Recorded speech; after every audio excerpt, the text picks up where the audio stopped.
America ప్రభుత్వం షట్డౌన్లోకి వెళ్లిపోయిన వేళ విమాన సర్వీసులకు ఆటంకం కలుగుతోంది. పలు కీలక నగరాల్లోని విమానాశ్రయాల నుంచి రాకపోకలు సాగించే విమానాల సర్వీసుల్లో కోత పడింది.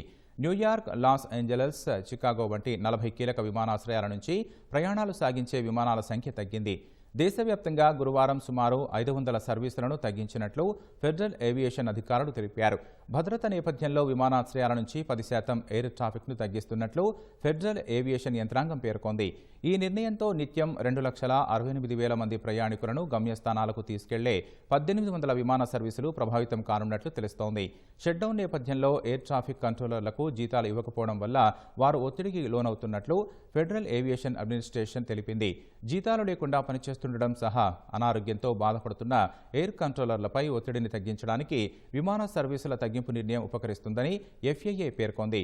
వారు ఇప్పటికే ఒక పూర్తి జీతం అందుకోలేదని, మరొకటి కోల్పోయే అవకాశం ఉందని తెలిపింది.